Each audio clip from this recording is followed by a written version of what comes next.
Hi മക്കളെ, 2025 plus two board exam കഴിഞ്ഞ ആളുകളാണ് നിങ്ങളല്ലേ. ഒരുപക്ഷെ നിങ്ങൾ ഇപ്പോൾ ഈ കഴിഞ്ഞ വർഷത്തെ 2025 തന്നെ ജെയിമിൻ്റെ ഫസ്റ്റ് ഫേസ്, ജനുവരിയിൽ നടന്ന ഫസ്റ്റ് ഫേസും ഇപ്പോൾ ഏപ്രിൽ നടന്നിട്ടുള്ള സെക്കൻഡ് ഫേസും നിങ്ങൾ എഴുതിയ ആളുകളായിരിക്കും. ഒരുപക്ഷെ നിങ്ങൾ എഴുതിയിട്ടില്ലാത്ത ആളുകളുണ്ടാകും. എന്താണ് ജെയ് എന്ന് പോലും അറിയാത്ത ആളുകളൊക്കെ ഉണ്ടാവും നിങ്ങളുടെ കൂട്ടത്തിൽ.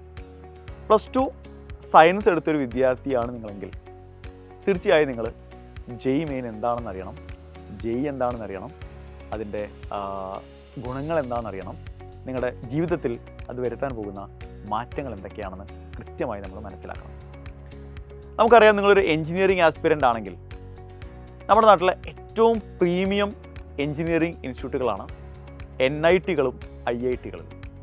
ഇപ്പം നമ്മുടെ നാട്ടിൽ ഒരു കോളേജിൽ കിട്ടുന്ന അതേ കോഴ്സ് NITകളിലും IITകളിലും ചെയ്യുക എന്ന് പറയുന്നത് നമ്മുടെ കരിയർ സെറ്റാക്കുന്നതിന് ഈക്വലാണ്. ഓക്കെ, അപ്പോൾ ഞാൻ ഈ പറഞ്ഞ NITകളും IITകളും ഞാൻ ഈ പറഞ്ഞ ജെയും തമ്മിൽ എന്താണ് ബന്ധമെന്ന് ആദ്യമേ ഒന്ന് പറഞ്ഞിട്ട് നമുക്ക് ബാക്കി കാര്യങ്ങളിലേക്ക് കിടക്കാം. NITകളിലും IITകളിലും അഡ്മിഷൻ നടക്കുന്നത് ജെയ് എക്സാമിൻ്റെ റാങ്ക് ലിസ്റ്റിൻ്റെ അടിസ്ഥാനത്തിലാണ്. ജെയ് എക്സാം ആക്ച്വലി 2 എക്സാമുകളുണ്ട്. ജെയ് മെയിനും ഉണ്ട്, ജെയ് അഡ്വാൻസും ഉണ്ട്. ജെയ് മെയിൻ എന്ന് പറയുന്നതിന് 2 ഫേസുകളിലായിട്ടാണ് ഓരോ വർഷവും പരീക്ഷകൾ നടക്കുക. ജനുവരിയിൽ ഫസ്റ്റ് ഫേസ് എക്സാം, ഏപ്രിലിൽ സെക്കൻഡ് ഫേസ് എക്സാം. ഈ 2 എക്സാമുകൾ നിങ്ങൾക്ക് എഴുതാം. ഇതിലേതിലാണ് നിങ്ങൾക്ക് ബെറ്റർ സ്കോർ കിട്ടുന്നത്, ആ സ്കോറിൻ്റെ പിൻബലത്തിൽ ജെയ് അഡ്വാൻസ് എല്ലാ വർഷവും മെയ് മാസത്തിലാണ് നമ്മൾ എഴുതാറുള്ളത്. ഇനി ജെയ് മെയിനിൻ്റെ മാർക്ക് കൊണ്ട് നമുക്ക് എന്തൊക്കെ കാര്യങ്ങൾ നേടിയെടുക്കാനായിട്ട് സാധിക്കും, ജെയ് അഡ്വാൻസ് എന്തിനാണ് എന്ന് ഞാനൊന്ന് പറയാം. ഞാൻ നേരത്തെ പറഞ്ഞ NITകളിൽ അഡ്മിഷൻ നടക്കുന്നത് ജെയ് മെയിനിൻ്റെ സ്കോറിൻ്റെ അടിസ്ഥാനത്തിലാണ്. അതേസമയം IITകളിൽ അഡ്മിഷൻ നടക്കുന്നത് ജെയ് അഡ്വാൻസിൻ്റെ സ്കോറിൻ്റെ പിൻബലത്തിലാണ്. അപ്പോൾ ജെയ് അഡ്വാൻസ് എഴുതാനുള്ള ക്രൈറ്റീരിയ എന്താണെന്ന് ചോദിച്ചാൽ, ജെയ് മെയിനിൽ നിങ്ങൾ സ്കോർ ചെയ്യുന്ന നിങ്ങളുടെ സ്കോറാണ് ജെയ് അഡ്വാൻസിൻ്റെ ക്രൈറ്റീരിയ എന്ന് പറയുന്നത്. അപ്പോൾ അതുകൊണ്ട് തന്നെ ജെയ് മെയിനും ജെയ് അഡ്വാൻസും ഒരു എഞ്ചിനീയറിംഗ് ആസ്പിരൻറ്റിനെ സംബന്ധിച്ചിടത്തോളം വളരെ പ്രധാനപ്പെട്ടതാണ് എന്ന് നമുക്ക് മനസ്സിലാവുന്നുണ്ട്. ഇനി ഒരാൾക്ക് ജീവിതത്തിൽ എത്ര തവണ ജെയ് മെയിൻ എഴുതാൻ കഴിയും? 3 തവണയേ എഴുതാൻ കഴിയുള്ളൂ. 3 വർഷങ്ങളിലേ എഴുതാൻ കഴിയുള്ളൂ. അതായത് നിങ്ങളുടെ പ്ലസ് ടു ബോർഡ് എക്സാം എഴുതുന്ന അതേ വർഷമാണ് നിങ്ങൾക്ക് ജെയ് മെയിൻ എഴുതാൻ കഴിയുന്ന ആദ്യത്തെ ചാൻസ് എന്ന് പറയുന്നത്. അപ്പോൾ നിങ്ങളിപ്പോൾ 2025 പ്ലസ് ടു ബോർഡ് എക്സാം കഴിഞ്ഞൊരു വിദ്യാർത്ഥിയാണെങ്കിൽ 2025 തന്നെയായിരുന്നു നിങ്ങളുടെ ജെയ് മെയിൻ്റെ ആദ്യത്തെ ചാൻസ് എന്ന് പറയുന്നത്. ഇനി നിങ്ങൾക്ക് 2 ചാൻസുകൾ കൂടിയുണ്ട്, 2026ലും 2027ലും. ജെയ് അഡ്വാൻസ് ഒരു വിദ്യാർത്ഥിക്ക് അവൻ്റെ ജീവിതത്തിൽ 2 തവണ മാത്രമേ എഴുതാൻ സാധിക്കുള്ളൂ. ഒന്ന് പ്ലസ് ടു ബോർഡ് എക്സാം കഴിയുന്ന അതേ വർഷം, അതായത് നിങ്ങളെ സംബന്ധിച്ചിടത്തോളം 2025, അതായത് ഈ വർഷം. ഇനി ഈ വർഷം അതിന് കഴിഞ്ഞില്ല എന്നതിൽ നിങ്ങൾ സങ്കടപ്പെടരുത്. കാരണം നിങ്ങൾക്ക് ഒരു ചാൻസ് കൂടി ബാക്കിയുണ്ട്. നിങ്ങളുടെ ജീവിതത്തിൽ ജെയ് അഡ്വാൻസ് എഴുതാനുള്ള, IITകളിൽ അഡ്മിഷൻ ഉറപ്പുവരുത്താനുള്ള അവസാന അവസരമാണ് 2026 നിങ്ങളെ കാത്തിരിക്കുന്നത്. സോ എന്തുകൊണ്ട് NITകളിലും IITകളിലും നമ്മൾ പഠിക്കണം?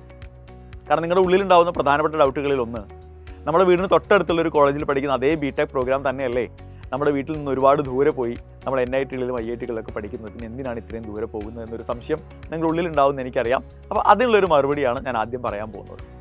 NITകളിലും IITകളിലും നിങ്ങൾക്ക് കിട്ടുന്നൊരു ക്യാമ്പസ് ലൈഫ് ഒരിക്കലും നമ്മുടെ വീടിനടുത്തുള്ള, നമ്മുടെ നാട്ടിലുള്ള ഒരു കൊച്ചു BTech കോളേജിൽ അല്ലെങ്കിൽ ഒരു എഞ്ചിനീയറിംഗ് കോളേജിൽ നിങ്ങൾക്ക് ഒരിക്കലും ലഭിക്കില്ല.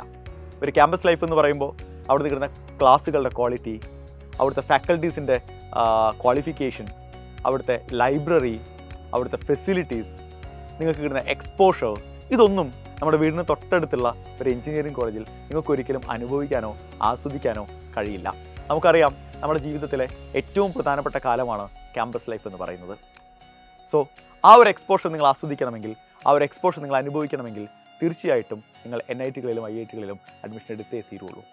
അതായത് നമ്മളെ സംബന്ധിച്ചിടത്തോളം ഈ പറയുന്ന ക്യാമ്പസുകളെല്ലാം ഒരു ലോകമാണ്. അവിടുത്തെ ജീവിതം നിങ്ങളുടെ ജീവിതത്തെ സംബന്ധിച്ചിടത്തോളം, നിങ്ങളുടെ ഭാവിയെ സംബന്ധിച്ചിടത്തോളം ഒരു വലിയ മുതൽക്കൂട്ടായിരിക്കും. രണ്ടാമത്തെ കാര്യം പ്ലേസ്മെൻ്റ് ആണ്. നമ്മളൊരു കോഴ്സ് പഠിക്കുന്നത് തീർച്ചയായിട്ടും നമ്മുടെ ജീവിതം സേഫ് ആക്കുക എന്ന ഉദ്ദേശത്തോടു കൂടി തന്നെയാണ്. അതിൽ നമുക്കൊരു മികച്ച ജോലി വേണം, അല്ലേ? NITകളിലും IITകളിലുമൊക്കെ ഓരോ വർഷവും ലക്ഷങ്ങൾ ആനുവൽ സാലറിയോടുകൂടി വിദ്യാർത്ഥികളെ ജോലിക്കെടുക്കുന്നത് ലോകത്തെ ആഗോള ഭീമന്മാരായിട്ടുള്ള കമ്പനികളാണ്. ആമസോൺ പോലെ, ഗൂഗിൾ പോലെ, സാംസങ് പോലെ, ആപ്പിൾ പോലെയുള്ള ആഗോള ഭീമന്മാരാണ് ഓരോ വർഷവും NITകളിൽ നിന്നും IITകളിൽ നിന്നും പ്ലേസ്മെൻറ്റുമായി നമ്മുടെ കുട്ടികളെ കൊണ്ടുപോകുന്നത്.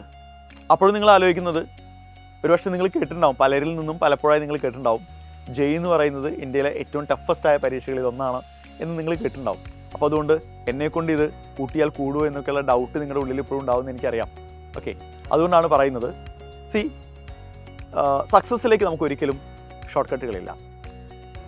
ഒരു വർഷം വളരെ വൈസായിട്ട് യൂസ് ചെയ്താൽ, ഹാർഡ് വർക്ക് ചെയ്യാൻ നിങ്ങൾ തയ്യാറാണെങ്കിൽ, മാക്സിമം എഫേർട്ട് ഇടാൻ നിങ്ങൾ തയ്യാറാണെങ്കിൽ, നിങ്ങളുടെ ജോലിയും നിങ്ങളുടെ കരിയറും നിങ്ങളുടെ ലൈഫും എല്ലാം നിങ്ങൾക്ക് സെറ്റാക്കാൻ പറ്റും.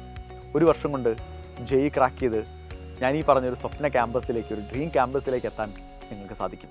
സോ ഒരു തീരുമാനം എടുക്കുന്നതിന് മുമ്പ് ചിന്തിക്കുക, ഒരു സാധാരണ ലൈഫാണോ നിങ്ങൾ ആഗ്രഹിക്കുന്നത്, അതോ ആരും സ്വപ്നം കാണുന്ന ഒരു ഡ്രീം കരിയറും ഒരു ഡ്രീം ലൈഫുമാണോ നിങ്ങൾ ആഗ്രഹിക്കുന്നത്?